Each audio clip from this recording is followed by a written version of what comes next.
এখানে বিষয়টা কি হয়েছে, আমাদের মধ্যে একজনের জ্যাকেট হারিয়ে গেছে। বন্ধুগণ, আজকে আমরা এসেছি ঐতিহাসিক সরসঙ্গা পৌষ পার্বণ মেলাতে।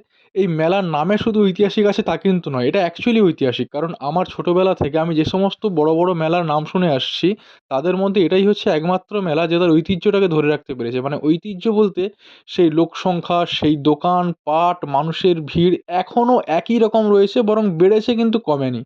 বাকি যে সমস্ত মেলাগুলো আমরা শুনতাম, সেগুলো কিন্তু আজ আর সেই পর্যায়ে নেই। এখানে দেখো, মন ফুচকা খাওয়াতে ব্যস্ত হয়ে পড়েছে, মাও আছেন, আমার আরও এক বন্ধু আছে, বন্ধুর স্ত্রী আছে। আমরা সবাই একসাথে মেলা দেখতে এসেছি। আজকে মেলা আসতে পেরে সবথেকে বেশি খুশি হয়েছে আমার এই পাপা। দেখো কেমন হাতের তালি দিয়ে যাচ্ছে আনন্দে শুধুই। আমি জিনিসপত্র দেখতে এতটাই ব্যস্ত হয়ে পড়েছি, মাম্মাম আমাকে এতবার ডাকছে আমি শুনতেই পাইনি। এখানে বিষয়টা কি হয়েছে, আমাদের মধ্যে একজনের জ্যাকেট হারিয়ে গেছে। ও জ্যাকেটটা অ্যাকচুয়ালি হাতে নিয়ে ঘুরছিল, ঠিক আছে? এবার মেলায় জিনিসপত্র দেখতে, দেখতে, খাওয়া-দাওয়া করতে, করতে কখন হাত থেকে পড়ে গেছে খেয়ালই করেনি। মাম্মাম তার বাবার কোলে অনেকক্ষণ ধরে ছিল, তাই আমি একটুখানির জন্য নিয়েছি। এখানে এই যে কানের দুলগুলো দেখছি।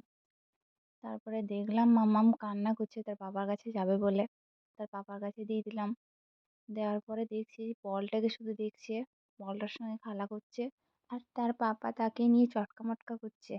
এবার মাম্মা এসেছে তার ঠাম্মার কোলে। মাম্মা অ্যাকচুয়ালি সারা মেলাটা সবার কোলে একটু, একটু করেই ঘুরেছে। আর এখানে আমরা দাঁড়িয়ে আছি পাপার জন্যে কিছু ছড়ার বই কিনবো বলে। অ্যাকচুয়ালি পাপার এখনো পড়াশোনা করার মতো বয়স হয়নি।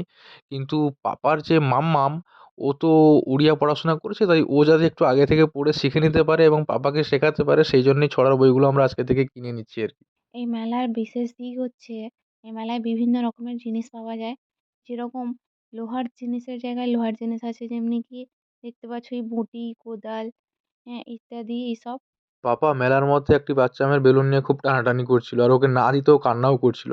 তাই জন্য আমরা বাধ্য হয়ে পাপাকে একটা বেলুন কিনে দিয়েছি। আর পাপা বেলুনটা পেয়ে দেখো কত খুশি, ও শুধুমাত্র ওই বেলুন নিয়েই ব্যস্ত হয়ে পড়েছে। বেলুনটা নিয়ে এদিক আর ওদিক, এদিক আর ওদিক করতে আছে। এটাই সেই সরসঙ্গা দিঘি, যার পাড়ে বসে ঐতিহাসিক সরসঙ্গা পৌষ পার্বণ মেলা। তোমরা দেখতে পাচ্ছ কত বড় দিঘি এটা। মেলায় ঘোরাঘুরি আমরা অনেক করে নিয়েছি। পা হাত হয়ে গেছে পুরোপুরি ব্যথা। এবার আমরা বেরোবো বাড়ি। তোমরা যারা এবছর মেলা দেখেছো কমেন্টে জানিও কেমন দেখলে। আর যারা দেখতে পারোনি তারা আগামী বছর চেষ্টা করো এসে দেখে যাওয়ার। সবাই ভালো থেকো, সুস্থ থেকো। Hare Krishna. Bye, bye. Tata.